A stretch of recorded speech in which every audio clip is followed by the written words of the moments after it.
François-Marie Arouet, plus connu sous le nom de Voltaire, est né en 1694 et a vécu jusqu'en 1778. Il est l'une des grandes voix du XVIIIe siècle, le siècle des Lumières. Il écrit du théâtre, des poèmes, des essais, des lettres et même des livres d'histoire. Mais au fond de lui-même, son obsession reste toujours la même, combattre ce qu'il considère comme les poisons de son époque, à savoir l'intolérance religieuse, la censure, la violence d'État et les injustices qu'on qualifie au nom de la morale ou bien de Dieu. Pour faire passer ses idées, Voltaire s'appuie sur l'ironie, la satire, le décalage, dont le rire est l'effet principal. La raison pour laquelle il décide d'adopter cette méthode, c'est parce qu'au XVIIIe siècle, écrire frontalement contre l'Église, contre les autorités ou contre les vérités absolues peut coûter vraiment très cher. On parle ici de censure, d'interdiction, de saisie et d'un ou plusieurs procès souvent très longs pouvant mener à de la prison, allant jusqu'à être exilé. Mais ce choix n'est pas seulement dicté par de la prudence. Voltaire pense aussi que le rire est plus efficace qu'un sermon. Il ridiculise une idée et, d'un coup, elle perd son prestige. Donc oui, le rire protège, mais il frappe aussi. C'est une stratégie d'écriture autant qu'une stratégie de survie. Il publie Candide ou l'optimisme en 1759. Ce n'est pas un roman au sens classique, si vous voyez ce que je veux dire. Long, réaliste, avec des personnages qui évoluent lentement. Mais c'est plus ce qu'on appelle un conte philosophique. C'est-à-dire un récit court, très rythmé, construit comme une suite d'épisodes. Un jeune homme traverse le monde, tombe sur des guerres, des catastrophes, des fanatismes, des escrocs, des puissants et des victimes. Et à chaque étape, une idée est testée, puis fissurée. Ce que je pense être l'idée principale visée par Voltaire ici, c'est l'optimisme philosophique. Cette croyance que tout arrive pour une raison, que tout est pour le mieux, même le pire. Cette œuvre est écrite à une époque où l'Europe est secouée par des guerres. Donc, quand on commence la lecture de Candide, on se rend rapidement compte qu'on ne lit pas seulement une aventure, mais on entre dans une machine satirique. C'est une histoire drôle, parfois atroce, qui avance très vite et qui pose une question très importante. Qu'est-ce qu'on fait concrètement quand le monde s'écroule autour de nous ? J'espère en tout cas qu'on a à peu près une idée de ce qui nous attend. Maintenant, rentrons dans le vif du sujet.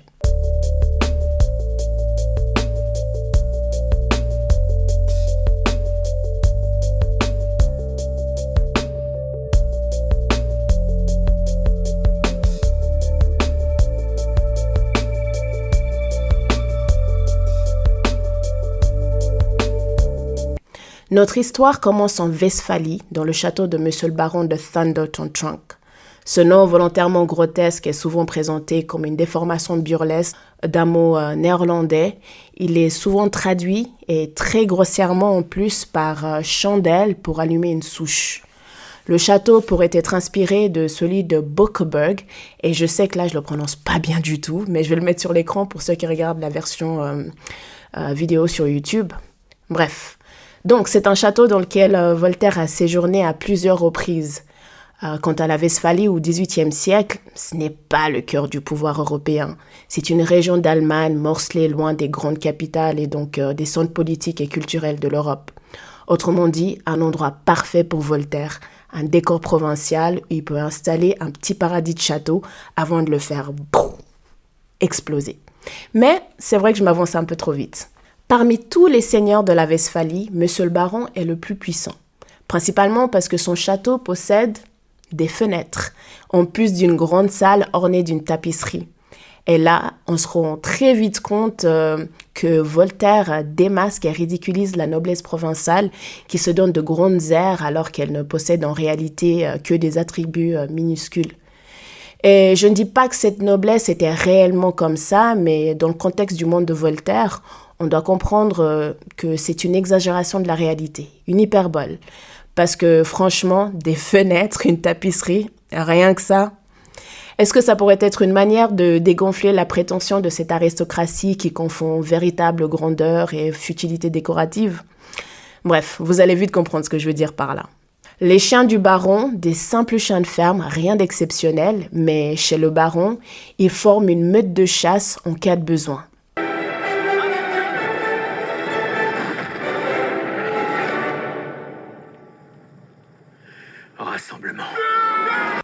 Ces palefreniers jouent le rôle de piqueurs. Et pour ceux qui ne savent pas, comme moi je ne le savais pas, un palefrenier est un domestique de chevaux, un employé de basse condition qui s'occupe de tout ce qui touche aux écuries. Alors qu'un piqueur appartient à la hiérarchie noble de la chasse. Et son rôle demande quand même un savoir-faire technique en plus d'un certain rang dans l'univers aristocratique. Est-ce qu'il serait justifié de se demander si ça pourrait être une satire sociale? Ou bien est-ce que Voltaire est ici en train de critiquer l'illusion des hiérarchies? Ce monde où tout le monde joue un peu à faire semblant d'être plus qu'il n'est. Parce que, soyons honnêtes, monsieur le baron n'a pas l'air d'avoir les moyens d'engager des vrais professionnels. Et c'est pour ça que je me dis que Voltaire nous annonce immédiatement la couleur. Ce baron n'est pas un grand seigneur, mais plutôt une caricature de la noblesse provinciale. Un noble ridicule, vaniteux et gonflé de lui-même. Ah oui, avant que j'oublie. Il y a aussi cette histoire du curé local qui est promu au rang de grand aumônier. À cette époque, le curé du village est un prêtre modeste, souvent très pauvre, parfois peu éduqué, qui dépend de la hiérarchie ecclésiastique et qui représente le bas clergé, celui du peuple, sans prestige. Alors qu'un grand aumônier a une charge prestigieuse de la cour, celle réservée à la haute noblesse ecclésiastique. Le grand aumônier est une figure religieuse de pouvoir, proche du trône, qui gère les cérémonies, les confessions, les aumônes par exemple. Donc quand Voltaire nous dit que le curé du coin est promu symboliquement au rang de grand aumônier, ce n'est pas une vraie promotion, mais plutôt une promotion, je sais pas comment dire, une décoration vide de sens, un titre honorifique qui ne change strictement rien à la réalité. Quand j'ai lu ce passage, j'ai rapidement fait le lien avec notre époque. Il est très connu parmi nous autres qu'on remet des doctorats honorifiques à des célébrités et des personnages connus, transformant un acteur en docteur en philosophie, par exemple. J'invente, bien sûr. C'est drôle, mais en même temps, pas drôle du tout de constater que même après 3 siècles, la même logique s'applique. On donne des titres pour flatter, mais pas pour reconnaître un vrai savoir. Un exemple tout simple qui me vient en tête, je dirais plutôt Bill Cosby. Pendant des décennies, il a reçu des dizaines de doctorats honorifiques décernés par des institutions prestigieuses. Des diplômes aux intitulés variés du style Doctor of Human Letters, Doctor of Arts, Doctor of Fine Arts, pour n'en citer que quelques-uns. Et tous ces doctorats lui donnaient le droit d'être appelé Dr. Bill Cosby. Bref, une autre histoire pour un autre jour. Revenons à nos brebis galeuses. Dans le château de Monsieur le Baron, il est coutume, sûrement par flatterie ou par habitude, d'appeler Monsieur le Baron Monseigneur et de rire quand il fait des comptes. Sa femme, Madame la Baronne, est très aimée du peuple. On dit d'elle qu'elle incarne une dignité qui renforce davantage son respect et l'honneur de sa maison. Elle est décrite comme une femme ronde qui pèse entre 130 et 190 kilos. Et selon le livre, ces kilos sont un signe de prestige. Leur fille Cunégonde a 17 ans. Elle est vive, en bonne santé et jugée très attirante. Le livre la décrit comme haute en couleur, fraîche, grasse, appétissante. Mais bon, c'est aussi un enfant, quoi. Et leur fils ressemble en tout à son père, mais on ne s'attarde pas plus que ça sur lui. J'imagine que ce n'est pas le Beyoncé de cette histoire. Le précepteur Pangloss est l'oracle de la maison. C'est celui qu'on croit et qui explique le monde. En plus de ce rôle, il enseigne ce que Voltaire appelle la métaphysico-théologo-cosmo-nigologie. Ce mot composé et volontairement absurde est une invention de Voltaire. Métaphysico, personnellement, me rappelle la métaphysique, une branche de la philosophie qui cherche à comprendre ce qu'il y a au-delà de la nature visible, en s'interrogeant sur l'être, l'existence, le temps, l'espace, l'âme. Vous avez compris quoi. Puis on a théologo qui renvoie à la théologie, l'étude de Dieu et de la religion. Cosmo, assez simple, cosmos, donc l'univers et le monde. Par contre, le mot nigo, N-I-G-O, ce n'est pas un vrai terme savant. Pardon. Ce n'est pas un vrai terme savant. C'est un mot inventé par Voltaire, qui sonne un peu comme nigo, N-I-G-A-U-D, ou bien niaiserie pour suggérer la bêtise. Puis finalement, logie, le discours, l'étude. Donc, en d'autres termes, selon moi bien sûr, la métaphysico-théologo-cosmonigologie, c'est la science nigaude qui mélange métaphysique, théologie, cosmologie, le tout transformé en logie, c'est-à-dire en discours savant, prétendument rationnel. Au XVIIIe siècle, la philosophie de Leibniz a été reprise par plusieurs penseurs comme l'allemand Wolff, affirmant que Dieu a créé le meilleur des mondes possibles, que tout ce qui arrive a une raison, même si ça nous paraît mauvais, et que les malheurs font partie d'un plan global qui au final mène au bien. C'est ce qu'on appelle l'optimisme métaphysique. Donc, selon Pangloss, il n'y a pas d'effet sans cause. Et dans ce meilleur des mondes possibles, le château de Monsieur le Baron est le plus beau des châteaux et Madame la meilleure des baronnes possibles. Il dit aussi qu'il a été prouvé que les choses ne pouvaient être autrement. Puisque tout est fait pour une fin, alors tout est nécessairement pour la meilleure des fins. Ça m'a échappé la première fois que j'ai lu cette histoire parce que Voltaire nous annonce très vite dans l'histoire comment l'histoire va se terminer. Et je cite, pour les meilleures des fins. Pour la meilleure des fins, pardon. Quelle mauvaise citation. Bon, vous avez compris, pour la meilleure des fins. Fin de citation. Mais je m'avance encore trop vite là aussi. On y reviendra quand on y sera. Pangloss poursuit avec des exemples comme les nez ont été faits pour porter des lunettes. Donc, on a des lunettes, que les jambes sont visiblement instituées pour être chaussées. Donc, nous avons des chausses. Que les pierres ont été formées pour être taillées et pour faire des châteaux. Donc, Monsieur le Baron possède un très beau château. Il y va avec la flatterie, hein. Le plus grand des barons doit être le mieux logé. Et puisque les cochons ont été faits pour être mangés, nous mangeons du porc toute l'année. Et c'est pour ça que tous ceux qui disent que tout est bien se trompent. Il faut dire que tout est tout mieux. Et puis, il y a Candide, ce jeune garçon à qui la nature a donné un caractère doux et dont le visage reflète l'âme. Il a un jugement assez droit et un esprit très simple. C'est peut-être pour ça qu'on l'a appelé Candide. Mais les rumeurs courent parmi les domestiques qu'il serait le fils de la sœur de Monsieur le Baron et d'un honnête gentilhomme du voisinage. On raconte qu'elle aurait refusé de se marier avec lui parce qu'il ne pouvait remonter son ascendance noble qu'est sur 71 générations.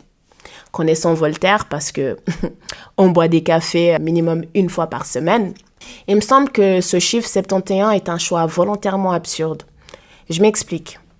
Dans l'aristocratie, on compte les quartiers par génération, ce qui donne plus souvent des nombres qui doublent, à savoir 4, 8, 16, 32, 64 et ainsi de suite. On voit aussi, selon les institutions, des seuils fixés à 72 quartiers, parce que ça sonne comme un sommet symbolique presque mythique. Je pense que cette anomalie numérique fait partie du dispositif satirique de Voltaire, volontairement exagéré pour se moquer de l'obsession généalogique de la noblesse qui accorde plus d'importance au papier qu'à la valeur humaine.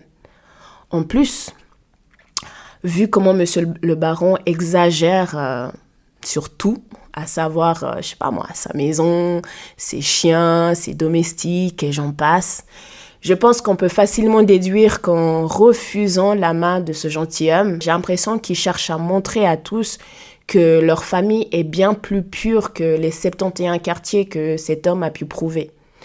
En plus, on apprendra plus tard que la famille du baron en possède 72, donc un de plus que ce gentilhomme du voisinage, montrant leur supériorité en quelque sorte, je pense.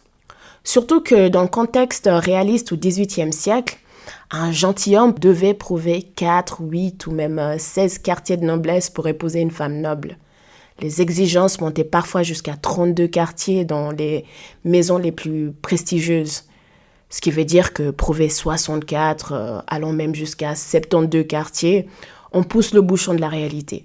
Ça relève presque du mythe, comme je l'ai dit avant. Avec son chiffre 72 quartiers, Voltaire exagère délibérément.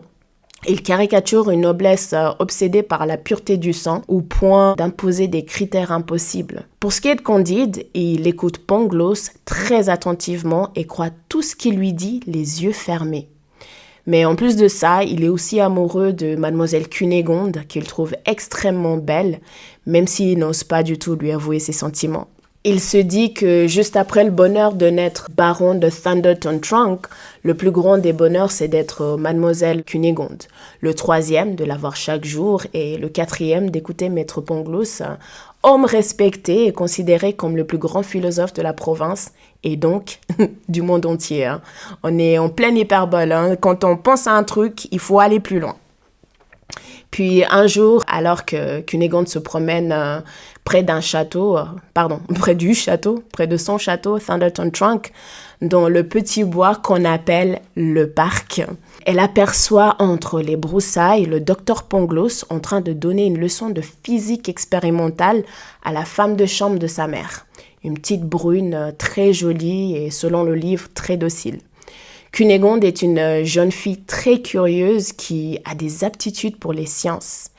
Et c'est donc pour ça qu'elle observe la leçon sans faire de remarques. Elle ne se contente pas seulement des témoins d'un spectacle galant, hein. Elle adopte une véritable posture d'observatrice scientifique. Cachée, silencieuse, elle regarde Pangloss donner sa leçon de physique expérimentale avec la même discrétion méthodique qu'un éthologue de terrain étudiant un comportement dans son milieu naturel. Elle n'est pas seulement choquée ou bien amusée, elle apprend. Témoin des expériences répétées, elle comprend très clairement, en voyant les effets et les causes, ce que le docteur Pangloss appelle sa raison suffisante. Et quand elle repart, elle est toute troublée, pensive, remplie du désir de devenir savante, maintenant plus que jamais, je pense. Il y a beaucoup de sous-entendus là, donc je vais vous laisser la liberté de creuser un peu. En revenant au château, elle croise Candide, les deux se regardent et rougissent. Puis, d'une voix hésitante, elle lui dit « bonjour » et Candide lui dit quelque chose, mais c'est même pas ce qu'il dit. Hein. Le lendemain, en sortant de table, après le dîner, les deux se retrouvent derrière un paravent. Cunégonde laisse tomber son mouchoir et Candide le ramasse. Puis elle lui prend innocemment la main et commence à l'embrasser avec une vivacité et une tendresse particulières. Peu à peu, leurs regards s'enflamment, leurs lèvres se joignent, leurs genoux tremblent et leurs mains s'égarent. Et alors que tout ça est en train de se produire, voilà que Monsieur le Baron passe près du paravent et les surprend. Il se met tellement en colère qu'il décide sur le champ de chasser Candide du château de Thunderton Trunk à coups de pied dans le derrière. Et puis Cunégonde s'effondre. En gros, elle s'évanouit. Hein. En revenant à elle, elle reçoit une gifle de sa mère, la baronne. Et c'est comme ça que le plus beau et le plus agréable des châteaux se retrouve rempli de consternation. En d'autres termes, c'est le début de la fin, la mierda. Je me suis demandé pourquoi est-ce qu'il a été chassé et pourquoi de cette manière-là, à coups de pied dans le derrière. Et peut-être que je suis en train de creuser pour absolument rien, imaginant que ce que je dis est juste et puis que mes spéculations tiennent la route. Voilà ce que je pense. Si on s'attarde un peu, Candide, comme je l'ai dit plus tôt, est né hors mariage, d'une liaison jugée honteuse. Et si les rumeurs sont vraies, son père n'était pas digne d'épouser sa mère parce qu'il n'a pu prouver sa noblesse que sur 71 quartiers. Pour le baron, Candide est un bâtard, probablement un secret élevé comme un noble, peut-être par pitié, j'en sais rien franchement. Au XVIIIe siècle, et même aujourd'hui dans beaucoup de cas, un bâtard n'a aucun droit. Et dans le cas de Candide, il est quand même sans rang, sans fortune, sans nom, sans quartier et sans son noble officiel en tout cas. Alors que Cunégonde est leur fille unique. Et quand je dis fille unique, je ne veux pas dire que c'est leur seul enfant. C'est la seule fille qu'ils ont. Elle est héritière de la pureté familiale et de la vertu féminine. Et quand Candide est chassé, le baron le fait à coups de pied dans le derrière. Une humiliation qui apparemment n'était réservée qu'aux domestiques. En tout cas, pas du tout aux nobles. Mais bon, bref, fin de parenthèse. Une fois chassé de ce qu'il considérait comme le paradis sur terre, Candide commence à errer sans savoir où il va. Il pleure, il lève les yeux au ciel, les tournant parfois vers le plus beau des châteaux où vit la plus belle des jeunes baronnes. Puis le ventre vide, je sais pas pourquoi je me touche là, le ventre vide, vous avez bien compris, et il finit par se coucher au milieu des champs, entre deux sillons, pendant que la neige tombe à gros flocons. Le lendemain, Candide se retrouve presque paralysé par le froid. Mais il se traîne quand même jusqu'au village voisin, appelé, et là encore on se retrouve dans un délire de Voltaire avec un nom inventé, Walderberghof, je sais pas. Je le mets sur l'écran pour celles qui veulent tester de prononcer cette ville. Bah, allez-y. Puis il commence à se sentir doucement mourir de faim. Je sais pas si on est arrivé dans les expressions qu'on utilise aujourd'hui, genre je meurs de faim, ou si il est littéralement en train de croire qu'il meurt de faim. Accablé, il s'arrête devant la porte d'un cabaret et 2 hommes habillés en uniforme militaire bleu le voient. Et l'un d'eux lui dit « Camarade, voilà un jeune homme très bien fait et qui a la taille requise !» Sans perdre une seule minute, il s'approche et l'invite très poliment à dîner avec eux. Il leur dit avec la modestie la plus charmante qu'il n'a pas d'argent pour payer son repas. L'un des hommes en bleu lui répond « Allons donc, des personnes de votre allure et de votre mérite ne payent jamais rien. Dites-nous seulement, n'avez-vous pas 5 pieds et 5 pouces de haut ?» équivalent à environ 1,70 m. Je pense, je suis pas sûre, mais je pense, 1,70 m. Je suis presque sûre que c'est ça. Candide répond, oui, monsieur, c'est bien ma taille. Ah, monsieur, asseyez-vous avec nous. Non seulement nous prendrons tout en charge, mais nous ne souffrirons jamais qu'un homme comme vous ne manque d'argent. On lui propose d'accepter quelques écus, Candide les prend et cherche à écrire un reçu. Mais on l'en empêche. Et il se met à table et lui pose la question suivante. « N'aimez-vous pas tendrement ?»« Oh si, j'aime tendrement mademoiselle Cunégonde. » Et l'un des hommes lui dit « Non, nous voulons savoir si vous aimez tendrement le roi des Bulgares. » Confus, Candide n'hésite pas et répond « Pas du tout, car je ne l'ai jamais vu. »« Comment ? C'est le plus charmant des rois et il faut boire à sa santé. » Pas besoin de lui dire 2 fois. Il commence à boire et à boire jusqu'à ce qu'on lui dise que c'en est assez. Il est maintenant l'appui, le soutien, le défenseur et le héros des Bulgares. Puis on lui assure que sa fortune est faite et sa gloire assurée. On lui met les fers aux pieds et on l'emmène au régiment. Sa nouvelle réalité le contraint à s'entraîner à la discipline militaire. On le met au pas, tourner à droite, à gauche, lever le fusil, le remettre, le mettre en joue, tirer, doubler le pas. Et à chaque erreur, on lui donne 30 coups de bâton. Le lendemain, il s'en sort un peu mieux, il n'en reçoit que 20. Le surlendemain, seulement 10. À ce rythme, ses camarades finissent par le considérer comme un prodige. Candide, qui est encore sous le choc, n'arrive toujours pas à comprendre comment est-ce qu'il est devenu un héros. Puis, un beau jour de printemps, il décide d'aller se promener tout droit, convaincu que, comme les animaux, l'être humain a naturellement le droit d'utiliser ses jambes comme bon lui semble.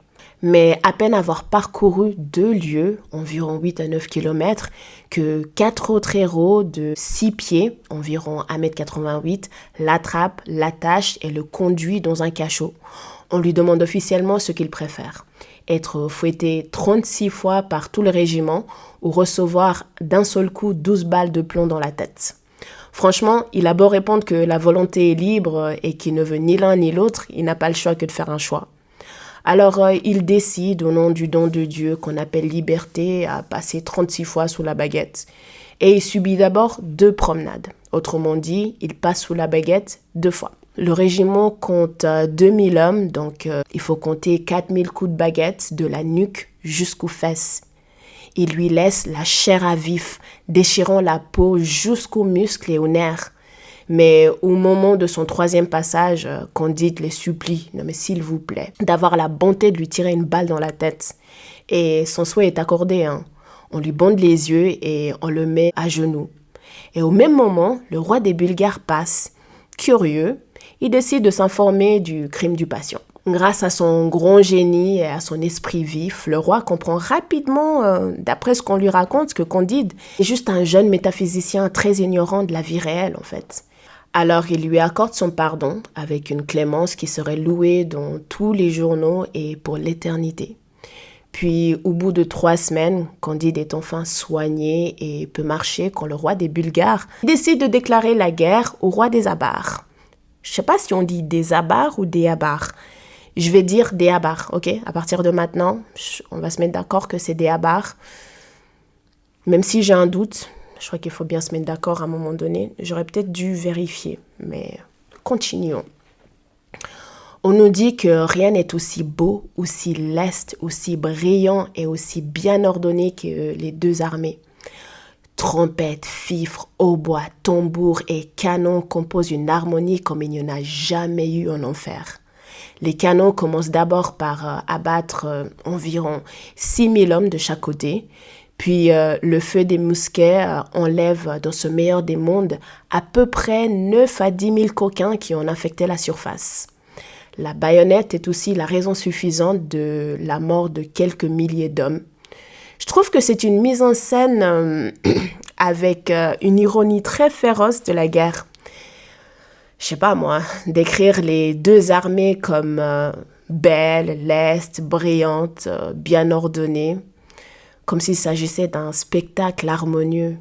Mais quand on épluche l'oignon, on se rend vite compte qu'il dénonce la mise en scène séduisante que les rois et les sociétés donnent à la guerre. Cette beauté apparente qui sert à masquer l'horreur réelle, vous voyez ce que je veux dire? Puis on poursuit par une description presque musicale, des trompettes, des tambours et des canons qui ensemble composent une harmonie. C'est pousser l'ironie jusqu'à l'absurde, hein. Cette harmonie est réellement effrayable qu'il n'y en a jamais eu en enfer. Autrement dit, la guerre n'a rien d'harmonieux. C'est un vacarme infernal, plus terrible encore que ce qu'on imagine de l'enfer lui-même. En tout cas, c'est comme ça que je l'ai compris, hein. La musique n'est là que pour donner un vernis noble à un massacre. Puis viennent les chiffres. 6000 hommes abattus par les canons, puis 9 à 10 000 autres tués par les mousquets. Voltaire annonce les morts avec une froideur choquante, comme s'il s'agissait de statistiques sans importance. Ce ton volontairement détaché révèle à quel point les souverains et parfois même les philosophes peuvent traiter la vie humaine avec mépris, réduisant des milliers de morts à de simples dégâts nécessaires, ou bien, comme dit le texte, à des coquins qui ont infecté la surface du monde. Il ajoute ensuite une pique directe à Leibniz en glissant l'expression suivante, dans ce meilleur des mondes. L'ironie est évidente.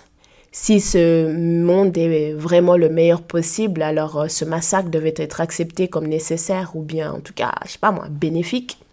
Voltaire montre à quel point cette pensée optimiste devient ridicule et monstrueuse aussi quand on l'applique à la réalité de la guerre. Puis il conclut en disant que la baïonnette devient la raison suffisante de la mort de quelques milliers d'hommes. J'ai l'impression qu'il détourne le concept philosophique pour montrer qu'en poussant ce raisonnement trop loin, on finit par justifier n'importe quelle horreur.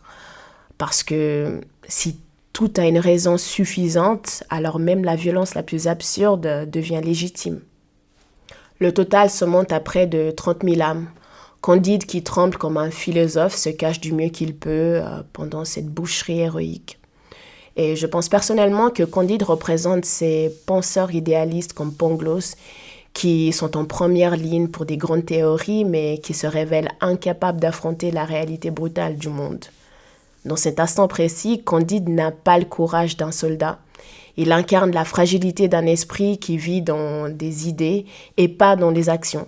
Et après le carnage, les deux rois font chanter un tandem dans leur camp, chacun remerciant son dieu, comme si le massacre était une preuve de justice. Pendant ce temps, Candide décide de partir réfléchir ailleurs, aux effets et aux causes. Il arrive d'abord dans un village et ne semble pas avoir d'autre choix que d'enjamber des tas de morts et des mourants. On apprend rapidement que c'est un village à barres que les Bulgares ont mis en cendres. À mon avis, Voltaire dénonce l'hypocrisie qui donne à un massacre un vernis de légalité en parlant de droit public. Il peut voir des vieillards criblés de coups, regardant mourir leurs femmes égorgées qui tiennent encore leurs enfants à leurs mamelles sanglantes. Et ailleurs, des filles éventrées rendent leur dernier soupir après avoir assouvi les besoins naturels de quelques héros. D'autres, à moitié brûlés, crient qu'on les achève parce qu'ils sont vraiment à l'agonie, quoi. Et des cervelles gisent sur la terre à côté de bras et de jambes coupées. Complètement choqué, il s'enfuit aussi vite qu'il peut vers un autre village qui appartient cette fois-ci aux Bulgares. Et ils se rendent rapidement compte que des héros Abar ont fait exactement la même chose. Ils l'ont traité exactement de la même manière. Ils continuent à marcher sur des membres encore palpitants à travers les ruines. Imaginez seulement ça, des restes humains qui bougent encore, des nerfs qui tressaillent. C'est une image très crue pour montrer l'horreur immédiate du massacre. Puis il finit par sortir du théâtre de la guerre après avoir pris quelques provisions, sans jamais oublier Mademoiselle Cunégonde qui pense à elle tout le temps. Mais ses provisions s'épuisent quand il arrive en Hollande. Ayant entendu dire que tout le monde y est riche et qu'on y est chrétien, il ne doute pas une seule seconde qu'on le traitera tout aussi bien qu'au château du baron de Thunderton Trunk. Il commence par demander l'aumône à plusieurs notables sérieux et tous lui répondent que s'il continue à mendier, on l'enfermera dans une maison de correction pour lui apprendre à vivre. Alors il tente sa chance auprès d'un homme qui vient de parler tout seul pendant 1 heure devant une grande assemblée au sujet de charité. Autrement dit, c'est exactement la personne qu'il lui faut. Tu parles de charité, moi j'ai besoin de charité, franchement, on s'est bien retrouvés. Mais cet orateur le scrute de haut en bas et lui pose la question suivante. « Que venez-vous faire ici? Êtes-vous avec nous pour la bonne cause ?» Candide répond humblement « Il n'y a pas d'effet sans cause. Tout est enchaînement nécessaire et arrangé pour le mieux. Il a donc fallu que je sois chassé d'auprès de Mademoiselle Cunégonde, que je passe sous les baguettes et il faut maintenant que je demande mon pain jusqu'à ce que je puisse en gagner. Tout cela ne pouvait être autrement. » L'orateur lui répond « Mon ami, croyez-vous que le pape soit l'antichrist ? Je n'en ai jamais entendu parler et qu'il le soit ou non, moi, je n'ai pas de pain. » « Tu n'en mérites pas d'en manger. Va-t'en, coquin, misérable, ne t'approche plus jamais de moi. » Et presque au même moment, la femme de l'orateur passe la tête à la fenêtre, voyant cet homme qui hésite à dire que le pape est l'antichrist. Elle lui vide sur la tête un plein. Elle lui jette un pot de chambre. Au même moment, un bon anabaptiste nommé Jacques est témoin de cette scène cruelle et honteuse dont a été victime l'un de ses semblables. Un bipède sans plume qui a une âme. Je pense que c'est une référence directe à Platon qui avait donné une définition de l'être humain et fut un temps. Je pense qu'il avait dit « L'homme est un bipède sans plume ». Et l'histoire raconte que Diogène, un autre philosophe, avait apporté dans son école un poulet plumé en disant « Voici l'homme de Platon ». Et donc, je pense que Voltaire reprend ironiquement cette définition pour rappeler que même réduit à sa condition biologique la plus élémentaire, un bipède sans plume, l'homme a une âme. Cet anabaptiste décide d'emmener Candide chez lui, de le laver, de lui donner du pain et de la bière. Puis, il lui offre aussi 2 florins et lui propose de lui apprendre un métier dans un de ses ateliers d'étoffe, de Perse, je crois, installé en Hollande. Candide se prosterne presque. « Maître Pangloss me l'avait bien dit, tout est pour le mieux dans ce monde, car votre extrême générosité me touche infiniment, plus que la dureté de ce monsieur en manteau noir et de son épouse. » Puis le lendemain, en se promenant, il adore se promener. J'ai l'impression que Candide se promène beaucoup. Je pense que là, c'est sa 3e promenade. Juste se promener, pas errer comme il a fait au début de l'histoire. Mais je crois que c'est sa 3e promenade, ouais. Bref, il adore se promener. Hein. Il n'en a pas fini avec les promenades. Puis le lendemain, en se promenant, il croise un gueux, tout couvert de boutons infectés, rempli de pus, les yeux éteints, le bout du nez rongé, la bouche déformée et les dents noires. Il parle d'une voix enrouillée, semblant proie à une toux violente, et à chaque accès, il crache une dent. En le voyant, Candide est plus touché de pitié que d'horreur, quoi. Il décide de lui donner les 2 florins que l'anabaptiste Jacques vient juste de lui donner. Très bon cœur, très gentil. Le spectre le fixe et se met à pleurer et se jette à son cou. Ce geste effraie tellement Candide qu'il recule. Tu m'étonnes. Cet individu, décrit comme un spectre, ressemble à une ombre humaine à mi-chemin entre la vie et la mort. Hélas, ne reconnaissez-vous donc plus votre cher Pangloss? Vous, mon cher maître, vous dans cet état affreux, quel malheur vous est-il donc arrivé? Pourquoi n'êtes-vous plus ou plus beau des châteaux? Qu'est-ce qui est devenu de mademoiselle Cunégonde, la perle des jeunes filles, le chef-d'œuvre de la nature? Puis il le conduit dans l'étable de l'Anabaptiste et le fait manger un peu de pain, et une fois rassasié, il lui demande « Eh ben, Cunégonde ?» Pangloss lui répond qu'elle est malheureusement morte. Quand il entend ça, Candide s'évanouit sur le champ. Une fois ranimé avec un peu de mauvais vinaigre, il rouvre les yeux. « Cunégonde est morte ? Ah, meilleur des mondes, où es-tu » Puis il demande « Mais de quoi est-elle morte ?» Il en vient même à demander si c'est parce qu'elle l'a vue en train d'être chassée. Sûrement parce que la dernière fois que lui l'a vue, elle venait juste de s'évanouir. Et étant donné que 1 + 1 = 2, on peut facilement arriver à la même conclusion. Je ne vais pas vous mentir, ni moi, ni vous, ni lui, on sait ce qui est arrivé à Cunégonde. La dernière fois qu'on a parlé d'elle, pouf, elle est tombée dans les pommes. Mais nous, on sait qu'elle n'est pas morte parce qu'elle s'est réveillée. Pouf, la gifle qu'elle a reçue de sa mère, la baronne, donc on sait. Mais Pangloss lui répond que non. Elle a été éventrée par des soldats bulgares après avoir été V autant qu'on peut l'être. Ils ont fracassé la tête de monsieur le baron qui voulait la défendre. Madame la baronne a été mise en pièces et donc découpée. Mon pauvre pupille a été traité exactement comme sa sœur. Et pour le château, il ne reste rien. Je pense que quand Pangloss dit que le frère de Cunégonde a été traité exactement comme sa sœur, Voltaire sous-entend quelque chose de terrible sans l'écrire explicitement pour peut-être ne pas choquer son époque. Et encore une fois, c'est que mon avis et c'est moi qui spécule. C'est tout à fait possible que ce que je dis soit totalement à côté de la plaque. Mais je pense que son frère, comme Cunégonde, a été V aussi. On poursuit. Puis Pangloss continue et raconte qu'ils ont bien été vengés parce que les Abar ont fait autant dans une baronnie voisine qui appartenait à un seigneur bulgare. Et là, c'est comme si le monde de Candide s'effondrait d'un coup et il s'évanouit à nouveau. Je pense que c'est une chose de se faire chasser à coups de pied dans le derrière parce que on se dit on a peut-être une chance d'un jour rentrer chez soi, mais quand on apprend que tout le monde est mort et qu'en plus de ça, il n'y a même plus de château, il y a de quoi s'évanouir à nouveau. Il n'y a que mauvaise nouvelle sur mauvaise nouvelle sur mauvaise nouvelle. Puis quand il revient à lui, il demande à Pangloss une question un peu plus personnelle. Donc il lui demande quelle cause, quel effet et quelles raisons suffisantes ont pu le mettre dans un état si pitoyable. Parce que rappelez-vous quand même que Candide, il est impossible pour lui en fait de le reconnaître. Avec l'allure d'un gueux, tout couvert de boutons, infecté, rempli de pus, les yeux éteints, le bout du nez rongé, la bouche déformée et les dents noires. Sans oublier qu'il parle d'une voix enrouillée et il semble être en proie à une toux violente et à chaque accès, il perd une dent, il crache une dent, pouf.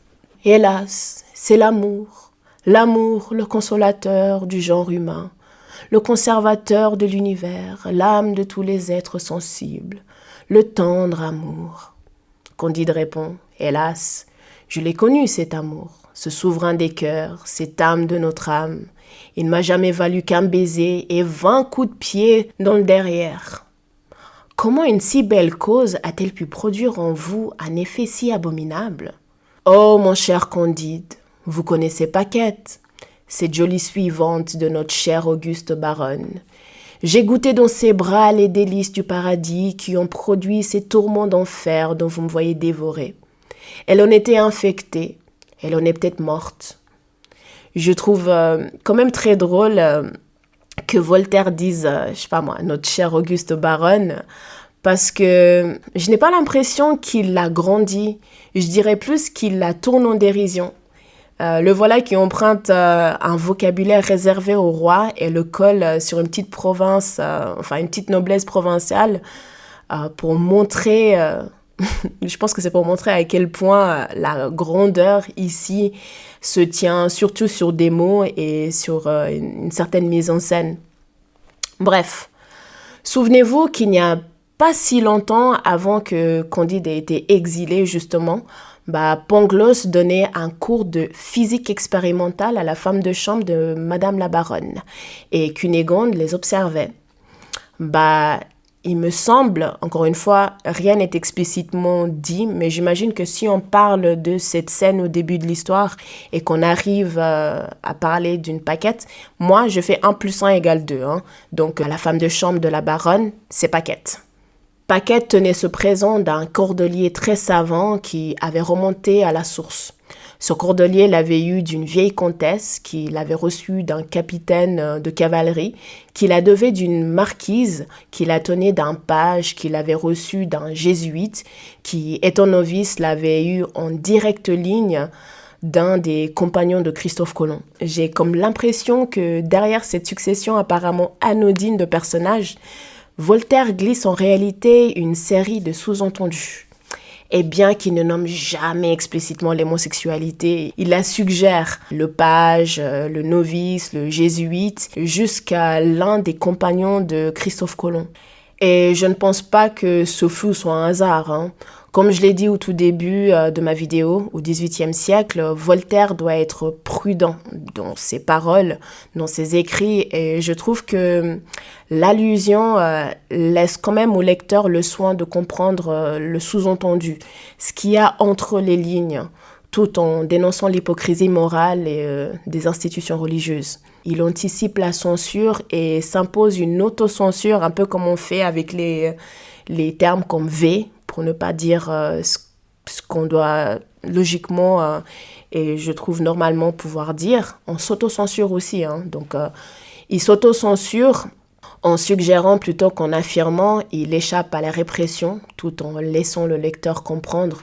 Mais c'est aussi à vous de faire votre propre lecture. Hein. Il est tout à fait possible que je sois à côté de la plaque. Bref, Pangloss poursuit son histoire en disant « Pour ma part, je ne le transmettrai à personne, car je suis en train de mourir. » Je sais pas, ça sonne bizarre dans ma bouche. Je trouve cette phrase très bizarre, ouais. J'ai l'impression qu'il semble presque désolé, voire un peu dégoûté de pas pouvoir continuer cette chaîne absurde de transmission d'une maladie contagieuse. C'est un peu étrange, hein.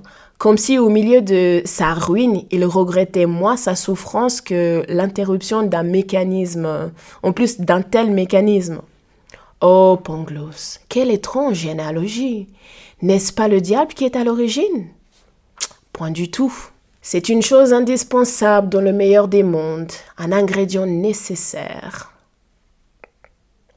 Je pense que Voltaire emploie généalogie parce que c'est un mot de noblesse pour faire parler de la lignée prestigieuse et ici, il l'applique à la transmission d'une maladie pour rendre la scène absurde et montrer jusqu'où Pangloss transforme l'horreur en démonstration. Il poursuit en disant « Car si Colomb n'avait pas attrapé dans une île d'Amérique cette maladie qui empoisonne la source de la génération, qui souvent même empêche la génération et qui est évidemment l'opposé du grand but de la nature, nous n'aurions ni chocolat ni cochonnerie. » Il faut encore observer qu'aujourd'hui, dans notre continent, cette maladie nous est particulière, comme la controverse. Je dirais que c'est ici que Pangloss atteint peut-être le sommet de l'absurde, mais ça serait mentir, hein. Ça serait mentir parce que Pangloss, c'est un ouf. Je pense qu'il n'y a pas plus ouf dans cette histoire que Pangloss et sa manière de penser. Enfin, il transforme une catastrophe intime, une maladie, un corps abîmé, une vie brisée en nécessité historique. La douleur devient acceptable parce qu'elle aurait produit du confort. Le mal est justifié au nom des bénéfices secondaires. Dans ce cas-là, le chocolat.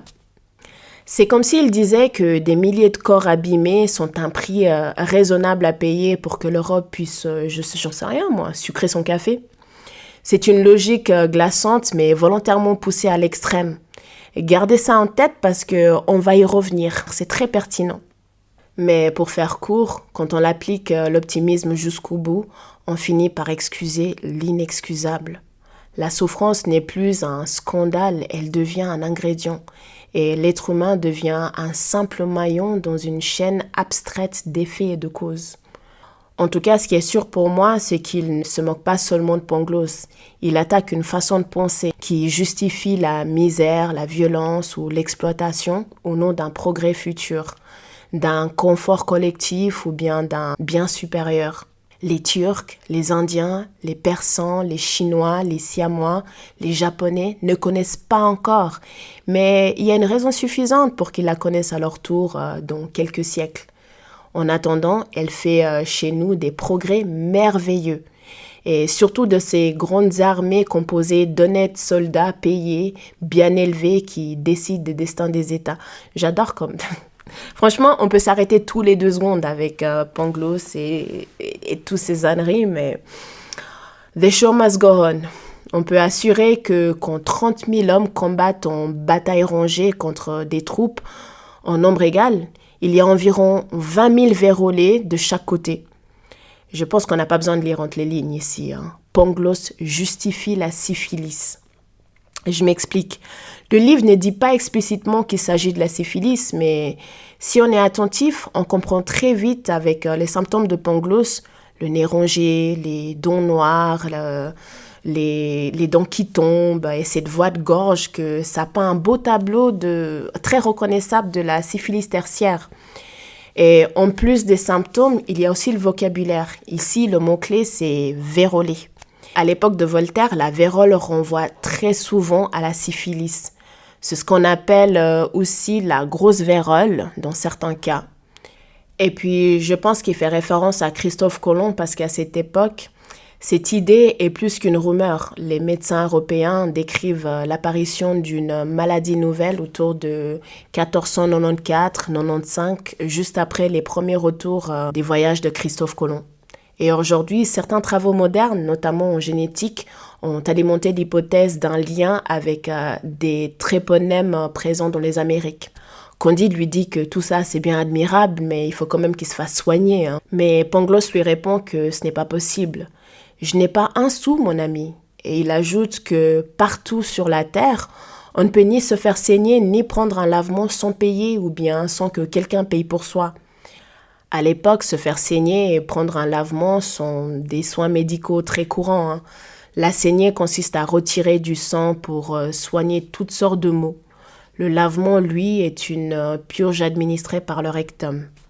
En disant qu'on peut recevoir ces traitements élémentaires sans payer, je pense que Pangloss souligne quelque chose de très important. Être malade coûte cher, même quand les soins sont rudimentaires et souvent peu efficaces. Alors Candide court et se jette aux pieds de l'homme qui l'avait aidé quand il avait personne, quoi. L'anabaptiste Jacques. Il lui décrit les malheurs et la misère de Pangloss. Et franchement, cet homme a vraiment bon cœur parce qu'il accepte de l'accueillir et il le fait même soigner à ses frais. Même si j'avoue que le mot « soigner » est peut-être pas le terme le plus juste, parce qu'à cette époque, on ne guérit pas vraiment de la syphilis. Pangloss est soigné au sens où il survit, où on pense, où on limite, mais pas sans séquelles, quoi. À la fin de ses soins, il perd quand même un œil et une oreille. Par la suite, Jacques lui donne aussi un travail pour ses compétences d'écriture et ses connaissances parfaites en arithmétique, Et c'est assez drôle parce que quand on pense à l'orgueil de cet homme, ce grand philosophe, on imagine à quel point cette chute doit être humiliante presque pour lui, j'ai l'impression. Je sais pas vous, c'était quand même quelqu'un de très respecté, c'est quand même l'oracle. C'était l'oracle de Thunderton Trunk. Celui qu'on croit, ça veut dire qu'il peut dire que le ciel est bleu, le ciel est orange, le ciel est vert. On le croirait. Ça serait, même si on le voyait puis que le ciel était, je sais pas moi, blanc, mais on dirait que non, le ciel est bien violet. L'anabaptiste le veut seulement pour ses compétences de scribe et de comptable. Toute sa métaphysique, son discours sur le meilleur des mondes possibles, Jacques s'en fiche complètement. Pangloss devient littéralement un teneur de livres, un simple comptable loin de l'image qu'il avait de lui-même. Puis 2 mois plus tard, obligé d'aller à Lisbonne pour ses affaires, l'anabaptiste décide d'emmener avec lui les 2 philosophes, Pangloss et Candide. Et sur le chemin, Pangloss lui explique que tout est pour le mieux, mais Jacques n'est pas du tout d'accord avec lui. Il affirme que les hommes ont abîmé la nature et qu'ils ne naissent pas prédateurs. Ils le deviennent. Il ajoute que Dieu ne les a pas dotés de canons ni de baïonnettes. Ce sont eux qui ont inventé ces armes pour se détruire. Il dit aussi qu'on pourrait citer les faillites et une justice tellement mal organisée que quand on saisit les biens d'un débiteur, elle finit par léser ceux-là même qu'elle devrait protéger, à savoir les créanciers. Autrement dit, au lieu de rembourser ceux-là même qu'on doit de l'argent, le système les prive et saccage tout. Pendant qu'ils sont en train d'avoir ces discussions tellement passionnantes, le vent se soulève et le navire commence à rouler violemment. Une moitié des passagers, épuisés presque à l'agonie, sont écrasés par une angoisse indescriptible. Le mouvement du navire bouleverse leurs nerfs et toutes les humeurs du corps selon la médecine de l'époque, brassées à contresens. Ils n'ont même pas la force de s'inquiéter du danger. L'autre moitié hurle et prie. Les voiles sont déchirées, les mains brisées, la coque s'ouvre. Chacun travaille comme il peut, mais personne ne commande et personne ne s'entend. L'anabaptiste aide du mieux qu'il peut aux manœuvres sur le pont, mais un matelot furieux le frappe violemment et l'étale sur les planches. Et dans une sorte de justice brutale, le matelot est lui-même projeté hors du navire, la tête la première. Il reste suspendu, accroché à un morceau de mât brisé. Par empathie, Jacques se précipite pour le secourir et l'aide à remonter. Mais dans l'effort, il est lui-même précipité hors du navire et se retrouve dans la mer, sous les yeux du matelot qui, contrairement à lui, décide de lui tourner la tête, de lui tourner le dos carrément et de le laisser mourir. Candide, qui se retrouve témoin de cette scène, est complètement bouleversé. Il voit son bienfaiteur réapparaître un instant à la surface, sûrement parce qu'il a envie de rester vivant, puis disparaître pour toujours. Il devient désespéré et veut se jeter à l'eau pour le sauver. Mais Pangloss l'en empêche en lui prouvant que la rade de Lisbonne... Mais écoutez ça, il n'y a que dans la tête de Pangloss que ça a du sens. Il lui prouve... le mot c'est prouver, c'est pas il lui explique, non, il lui prouve que la rade de Lisbonne a été faite exprès pour que cet anabaptiste s'y noie. En gros, il fallait qu'il meure là, maintenant, aujourd'hui, tout de suite, et que tu peux rien y faire. Et c'est pour ça que je pense que Voltaire, par cette remarque, ridiculise totalement la philosophie optimiste.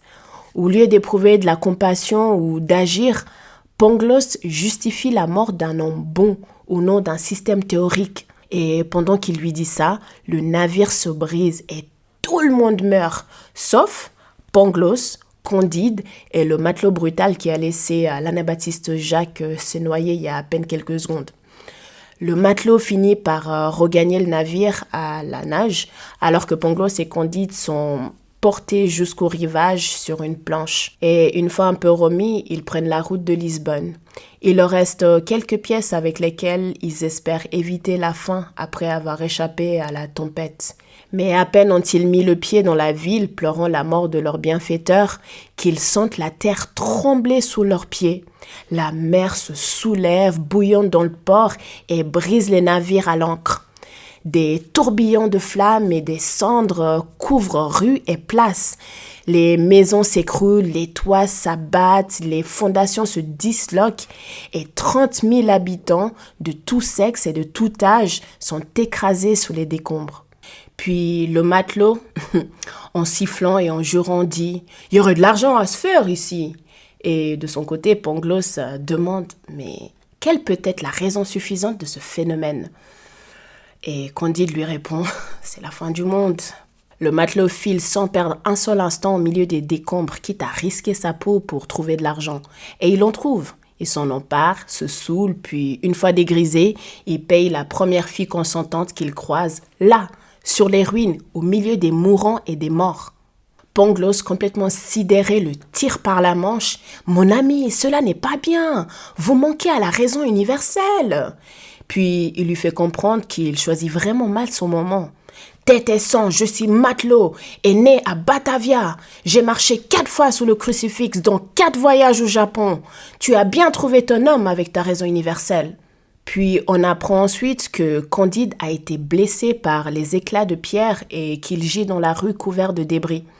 Il demande à Pangloss de lui apporter un peu d'huile et de vin parce qu'il est carrément en train de mourir. Et Je ne sais pas pourquoi, mais au lieu de lui apporter l'huile et le vin, Pangloss commence une leçon sur le tremblement de terre. Il lui explique qu'en gros, ce phénomène n'est rien de nouveau. Lima, la capitale du Pérou, du coup, a subi les mêmes secousses l'an dernier en Amérique. Même cause, même effet. Il y a certainement une traînée de soufre sous terre de Lima jusqu'à Lisbonne. Et Candide répond que oui, c'est fort probable, mais par pitié, un peu d'huile et de vin. Le mot probable n'est pas du tout ce que Pangloss voulait entendre. Hein. Consterné, au lieu de lui apporter l'huile et le vin que le pauvre Pangloss demande depuis maintenant 1001 nuits, il répond « Comment probable ? J'affirme que c'est démontré !» Candide n'en peut tellement plus qu'il s'évanouit à nouveau. Alors, je tiens juste à préciser qu'on s'évanouit beaucoup dans ce conte philosophique. Okay? L'histoire de Candide, c'est rempli de promenades et d'évanouissements.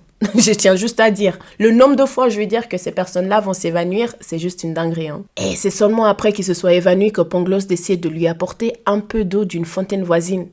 Mais on est bien d'accord que c'est toujours ni l'huile ni le vin que Candide lui demande.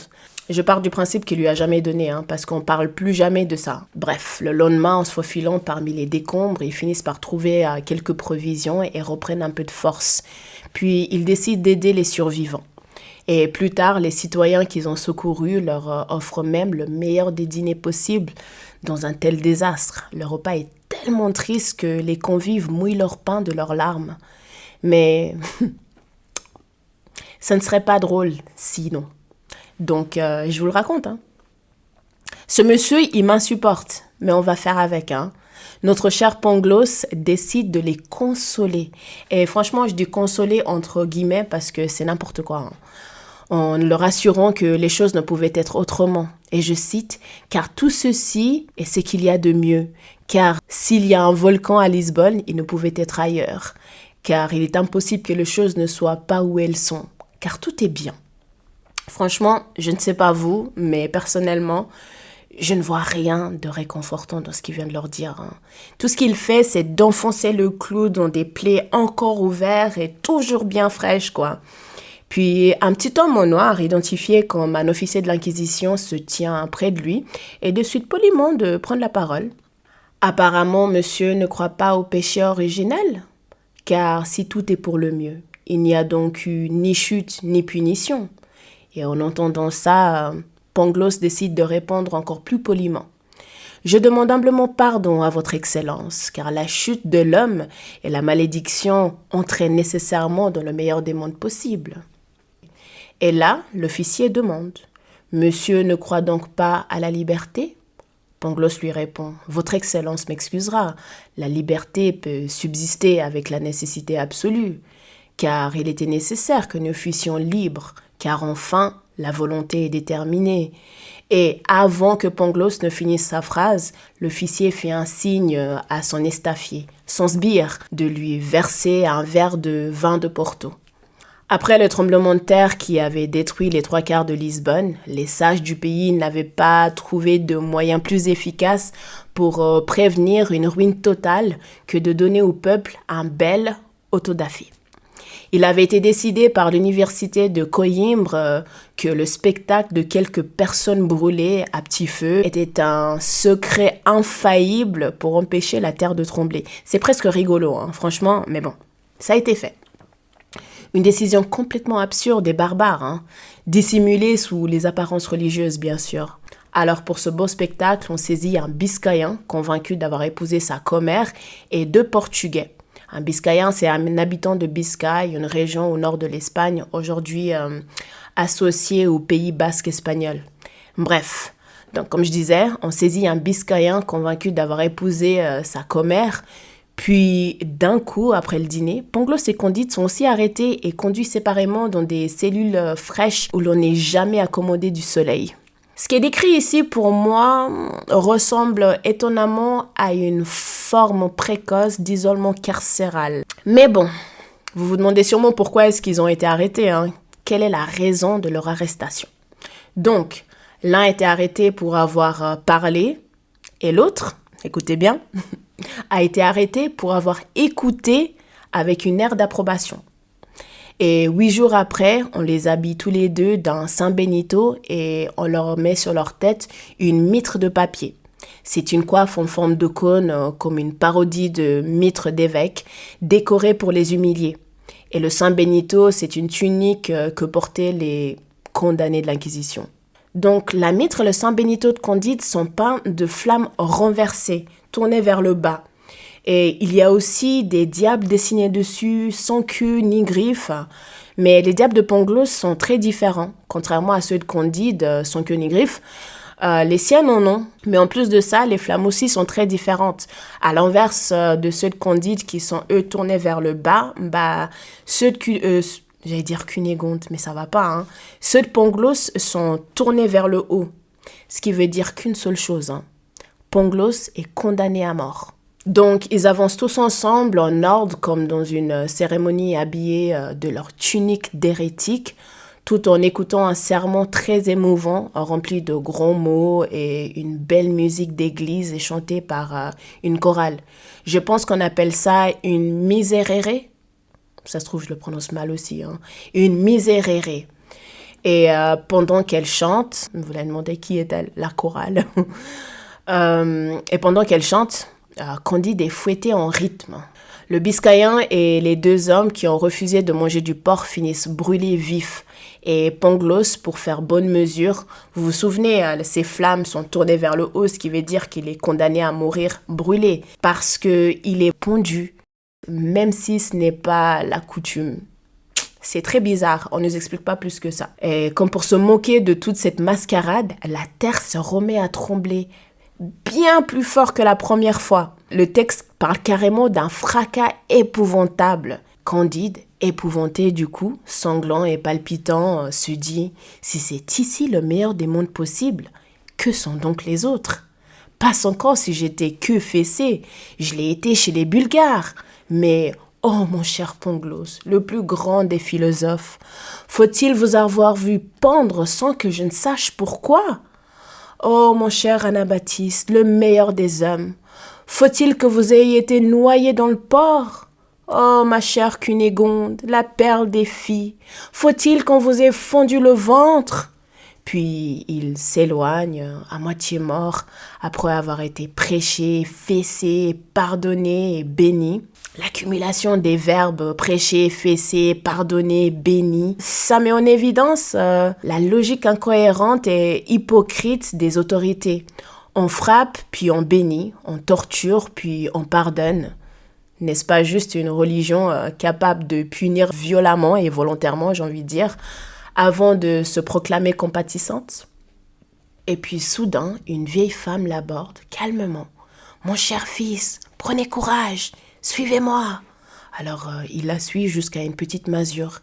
Elle lui tend un pot de pommade, lui laisse à manger et à boire, puis elle lui montre un petit lit propre et elle lui met aussi une tenue complète juste à côté du lit. Puis elle lui dit « Mangez, buvez, dormez, que Notre-Dame d'Atocha, Saint-Antoine de Padoue et Saint-Jacques de Compostelle veillent sur vous.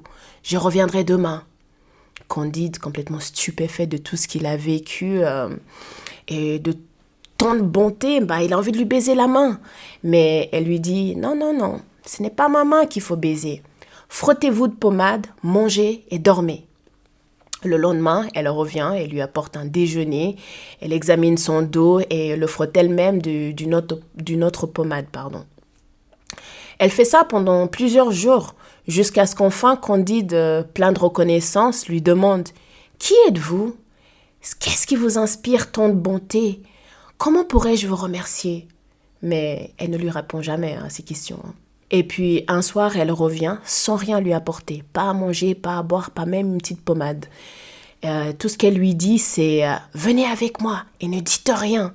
Elle le prend par le bras et l'emmène dans la campagne.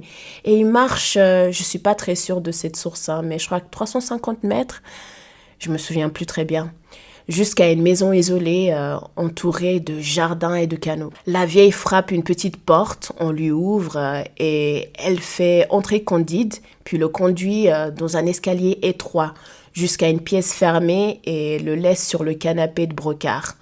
Puis elle referme la porte et s'en va. À ce stade, je pense que Candide, tout comme beaucoup d'entre nous, est totalement perdu. Il ne comprend rien de ce qui lui arrive. Et en plus de ça, il est incapable de parler. Alors il est là en train de regarder autour de lui. C'est comme s'il était en train de rêver. Tout ce qu'il vient de vivre lui paraît irréel. C'est comme un songe doux après un cauchemar totalement interminable. Quand la vieille revient, elle soutient une femme tremblante. Une grande femme majestueuse couverte de pierreries et cachée sous un voile. Et en la voyant, Candide lui ordonne d'ôter son voile. Mais avant même qu'elle puisse le faire, il s'approche et soulève le voile lui-même. Et là, il reste figé.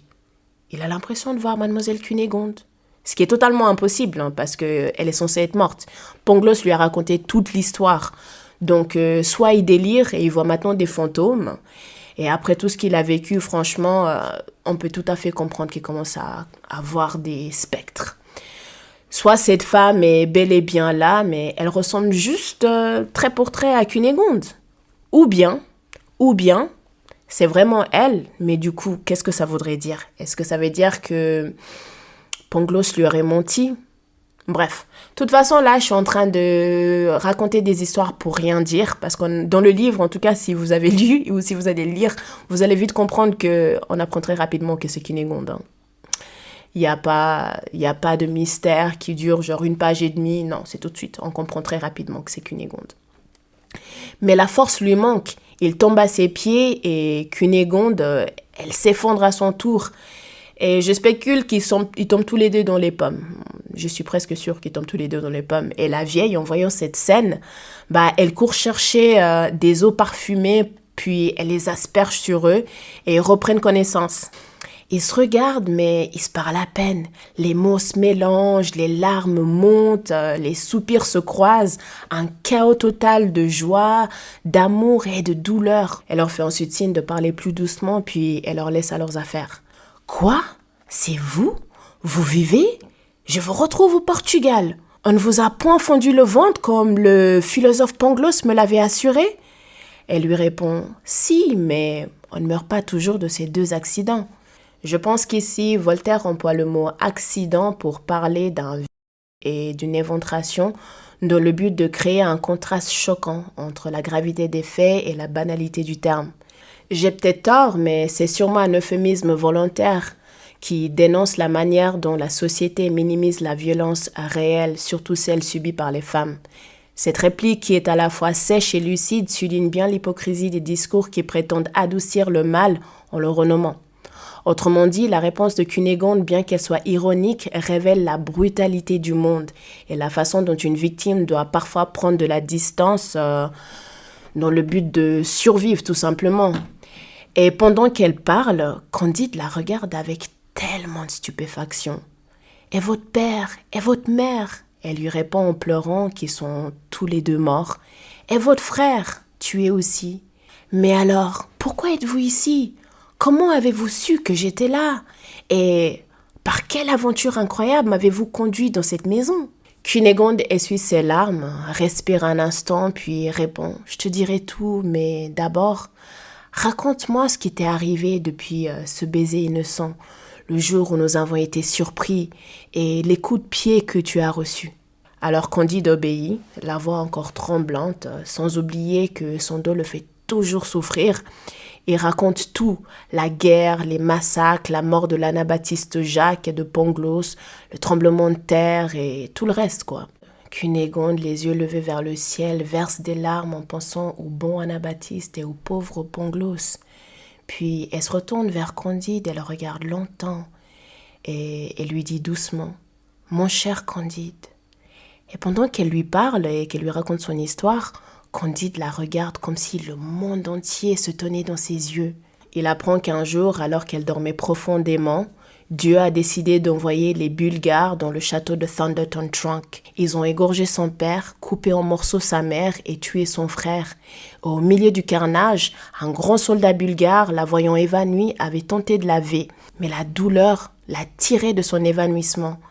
Elle a crié, s'est débattue, l'a mordu, griffé et a voulu lui arracher les yeux.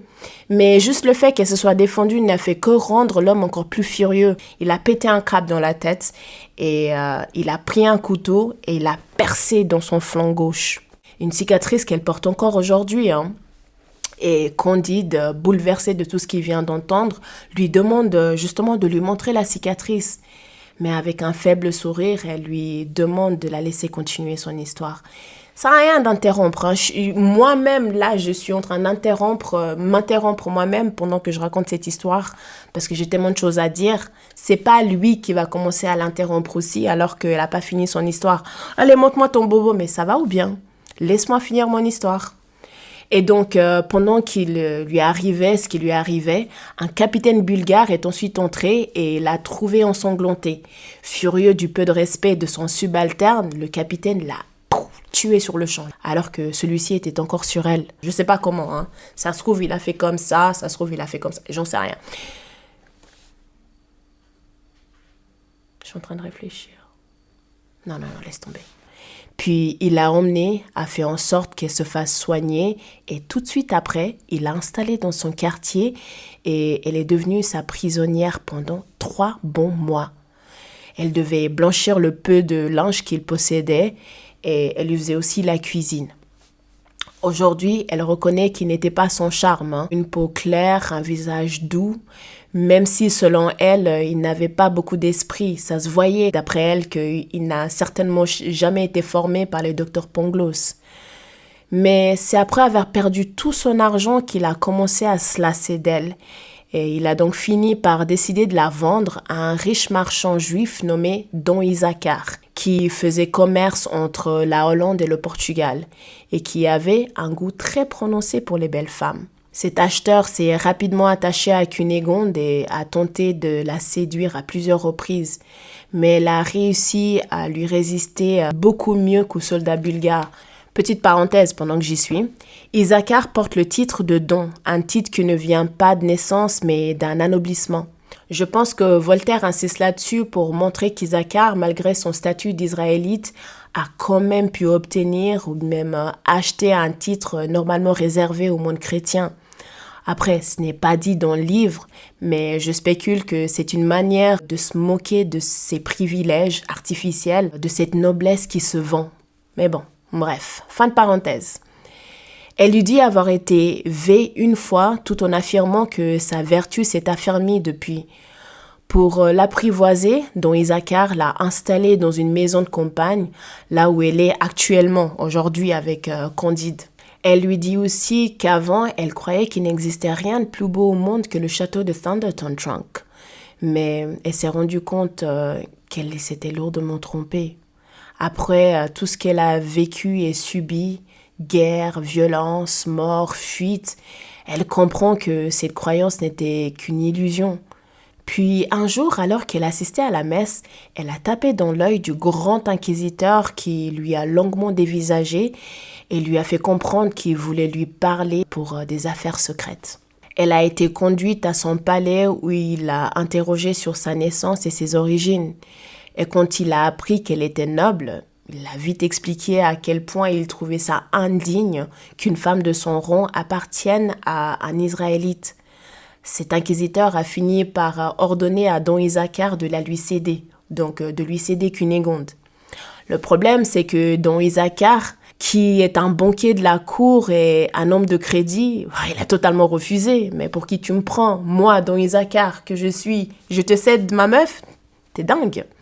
Étant donné que l'inquisiteur n'avait pas que ça à faire et je pense qu'il n'avait surtout pas beaucoup de respect pour cet homme, il a donc décidé de le menacer d'un auto-da-fé. Donc c'est simple, soit tu me la cèdes, soit je te fais brûler. C'est simple comme bonjour. Effrayé, le juif conclut un marché. La maison et Cunégonde appartiendront aux deux. Issachar l'aura les lundis, les mercredis et les samedis, le jour du Shabbat. Quant à l'inquisiteur, il pourra disposer d'elle les autres jours, à savoir les mardis, les jeudis, les vendredis et les dimanches. Et actuellement, dans l'histoire, Cunégonde nous apprend que cette convention bizarre dure déjà depuis 6 mois et que ce n'est pas sans querelle. Ils se disputent souvent pour savoir si la nuit du samedi ou dimanche appartient à l'ancienne loi ou à la nouvelle. En bref, Isaacar prétend que cette nuit, donc la nuit du samedi ou dimanche, appartient encore au Shabbat, alors que l'inquisiteur affirme qu'elle relève déjà du dimanche, le jour du Christ. Elle raconte à Candide qu'elle a résisté jusqu'à maintenant à l'un comme à l'autre et qu'elle croit que c'est précisément pour ça elle a été tant appréciée depuis un moment, quoi. Puis elle lui raconte une chose intéressante. On apprend que pour détourner la colère du ciel et apaiser les tremblements de terre, le grand inquisiteur, donc son grand inquisiteur, avait décidé de célébrer un nouvel autodafé. Et donc pour cette occasion, il a invité Don Isaacar et Cunégonde. Une fois sur place, on l'a installé dans une excellente loge où on servait aux dames des rafraîchissements entre la messe et les exécutions.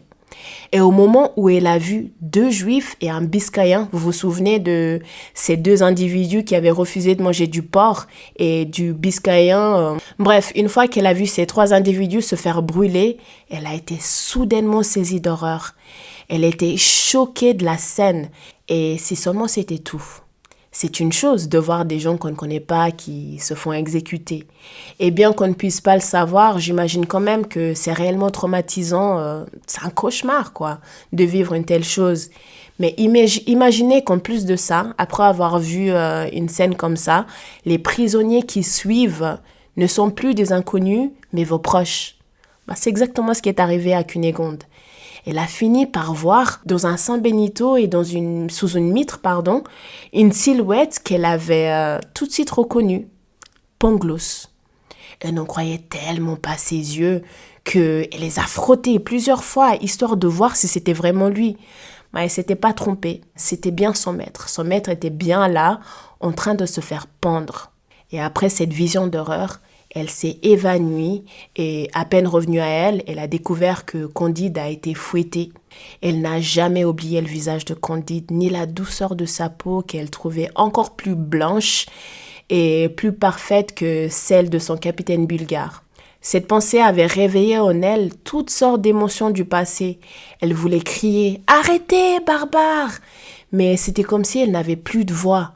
Elle se demandait comment est-ce que c'est possible que le doux Candide et le sage Pangloss se retrouvent à Lisbonne, l'un pour recevoir son coup de fouet et l'autre pour être pendu, sur l'ordre de l'inquisiteur, son inquisiteur avec qui elle a toujours des relations privilégiées. Et c'est à cet instant qu'elle a compris que Pangloss l'avait cruellement trompée, se souvenant de quand il lui disait que tout allait pour le mieux dans le meilleur des mondes possibles. Elle s'était sentie agitée, éperdue, parfois hors d'elle-même, parfois prête à s'évanouir. Sa tête était pleine d'images terribles. Le massacre de son père, de sa mère, de son frère, la brutalité du soldat bulgare, le coup de couteau au flanc gauche, les mois de servitude, le capitaine bulgare, le vilain Don Isaacar et l'abominable inquisiteur, la pendaison du docteur Pangloss et ce miséréré chanté en faux bourdon pendant que Candide recevait sa fessée publique. Et par-dessus tout, le souvenir du baiser derrière ce paravent, le jour où elle l'a vu pour la dernière fois. Elle remerciait Dieu de l'avoir enfin ramené son cher Candide, après tant d'épreuves. Et après l'avoir vu, elle a confié à la vieille le soin de le retrouver et de lui conduire à elle dès que cela serait possible. Mission, j'ai envie de dire, mission que la vieille a remplie à la perfection. Et comme une manière de reprendre son souffle, elle avoue à Candide qu'elle meurt de faim. Alors il s'assoit et il commence à manger. Et à la fin du repas, il s'assoit sur le canapé. Mais au bout de seulement quelques minutes à peine, Don Isaacar entre dans la pièce. C'est le jour du Shabbat. Il vient réclamer ses droits et lui exprimer son amour. Et là, Voltaire nous dit carrément qu'on ferait mieux de s'inquiéter pour Candide et Cunégonde, parce que Don Isaacar est l'homme le plus colérique qu'on ait jamais vu parmi les Hébreux, en tout cas depuis la captivité de Babylone. Donc depuis plus de 2000 ans. Ça en dit long sur son caractère. Il entre dans une colère terrifiante et je cite « Quoi ? Chienne de Galiléenne, ce n'en est pas assez de monsieur l'inquisiteur. Il faut que ce coquin partage avec moi. » Fin de citation. Et en disant ça, il tire un long poignard, persuadé que Candide n'a pas de quoi se défendre. Sauf que si, il a reçu une belle épée de la vieille. Isachar se jette sur lui, mais malgré sa nature douce et timide, Candide tire son épée et d'un geste rapide, il le transperce. L'Israélite tombe raide mort sur le sol, au pied de Cunégonde. À la vue du cadavre, Cunégonde pousse un cri évoquant la Sainte Vierge et se demandant ce qu'ils vont maintenant devenir. Un homme vient de mourir chez elle. Si la justice l'apprend, non mais ils sont perdus. Puis elle ajoute que si Pangloss n'avait pas été pendu, il aurait sûrement donné un bon conseil dans une situation pareille. Mais étant donné qu'il est mort et puis ils peuvent pas aller le chercher et puis lui poser la question et qu'il réponde en plus de ça, la logique de la vie quoi. Son deuxième choix et son seul choix, c'est de demander conseil à sa confidente, la vieille, que Voltaire décrit comme prudente et avisée. Et alors que la vieille s'apprête à parler, une petite porte s'ouvre d'un coup et en voyant l'invité, on comprend rapidement que non seulement c'est samedi, mais il est aussi 1 heure après minuit et on est donc dimanche, le jour appartenant à monsieur l'inquisiteur, le jour du Christ. En entrant, il voit Candide, l'épée à la main, un cadavre étendu par terre, Cunégonde complètement effarée et la vieille muette, cherchant un conseil. Mais malgré le chaos, Candide trouve une lucidité désespérée. Il se dit que si ce saint homme décide d'appeler du secours, il sera livré à la justice et brûlé vif, que cet inquisiteur pourra en faire autant de Cunégonde, et qu'après tout, ce même homme l'a fait fouetter sans pitié. Il conclut que le grand inquisiteur est son rival et qu'il n'y a donc pas à hésiter, puisqu'il a déjà commencé à tuer, autant le tuer aussi. Il n'a pas vraiment le temps de trouver une meilleure solution de toute façon, s'il existe bel et bien une meilleure solution. Et avant même que l'inquisiteur ait pu se remettre de sa stupeur, parce que tout ça se passe dans la tête de Candide en l'espace de seulement quelques secondes, l'inquisiteur a à peine le temps de dire ou de faire quoi que ce soit que son rival s'élance, le perce de part en part, et puis il le jette à côté de Don Isachar. Et si Cunégonde avait peur avec un seul cadavre avant, elle est totalement tétanisée. Elle hurle de tout son gorge, mais elle hurle que c'en est fini d'eux, qu'ils sont irrémédiablement perdus et que c'est sûr et certain qu'ils seront excommuniés et que leur dernière heure vient de sonner, les gars. Puis elle demande à Candide comment est-ce qu'il a pu faire ça, lui d'ordinaire si doux, tuer en 2 minutes un juif et un prêtre. Petite parenthèse parce que je ne savais pas vraiment quoi intervenir. Mais ce qui est fascinant ici pour moi, c'est l'ironie profonde que Voltaire installe autour de ce grand inquisiteur. Cet homme représente tout, la foi, la morale, la justice religieuse et un pouvoir politique énorme. Il est un juge de l'Inquisition, capable d'ordonner des exécutions publiques comme l'autodafé. Il garde une femme pour son plaisir personnel, dans la clandestinité la plus hypocrite, en plus de la partager avec un autre. Ce mélange entre spiritualité, autorité judiciaire et violence assumée n'est pas une caricature gratuite. Je pense que Voltaire montre comment la religion, quand elle devient un instrument politique, peut se tordre, se salir et servir d'oppression. Et c'est pour ça que je pense que Voltaire suggère que ceux qui devraient incarner la vertu sont parfois les premiers à la trahir et que la violence institutionnalisée peut coexister parfaitement avec le masque du sacré. Alors quand sa belle lui demande comment est-ce qu'il a pu faire ça, lui de nature si doux, Candide, qui tremble encore, lui répond simplement que quand on est amoureux, jaloux et qu'on a été fouetté par l'inquisiteur, on se connaît plus. La vieille décide enfin que là, c'en est trop les gars, ok ? Certes, avant, j'ai pas eu les mots au bon moment. En tout cas, rien n'est sorti au moment où je voulais que ça sorte parce que tout était enchaînement direct. Là, la situation va que s'empirer si je ne fais rien. Avec une voix calme mais autoritaire, elle leur dit qu'il y a dans l'écurie 3 chevaux andalous déjà sellés et bridés et qu'il faut que le brave Candide s'en occupe immédiatement. Il n'y a pas une minute à perdre. Cunégonde possède encore des bijoux, des diamants et quelques mots d'or, des pièces d'or portugais. Il faut monter à cheval sur le champ, même si la vieille, qui a bien sûr sa propre histoire, mais là en tout cas on apprend qu'elle ne peut se tenir que d'un seul côté à cause d'une ancienne blessure. Mais bon, elle va se débrouiller quoi. Elle leur propose de se rendre à Cadix, en Espagne, en précisant qu'il fait un temps magnifique et qu'il n'y a pas plus grand plaisir que de voyager la nuit à la fraîcheur. Fin de la première partie. J'espère que cette vidéo vous a plu. Il va y en avoir 4 parties si je ne me trompe pas. Si ça vous a plu, n'hésitez pas à liker, partager, faites tout ce qui vous fait plaisir et surtout commenter. Moi, j'adore échanger avec vous. Il y a toujours des choses à apprendre.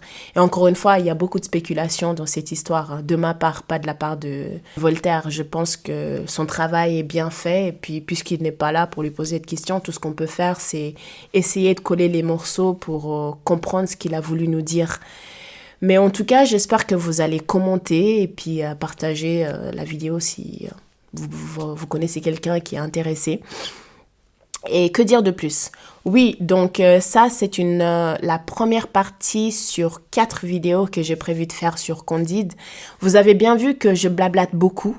Donc, je crois que c'est pour ça que... En soi, je pense que j'aurais pu faire cette histoire en 2 vidéos. Mais étant donné que...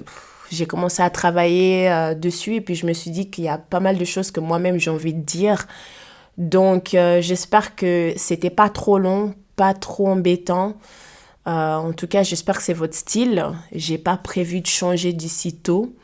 Donc, si ça vous a plu, tant mieux. Et on se retrouve donc la semaine prochaine avec la partie 2 de Candide ou l'optimisme. Merci et bonne semaine.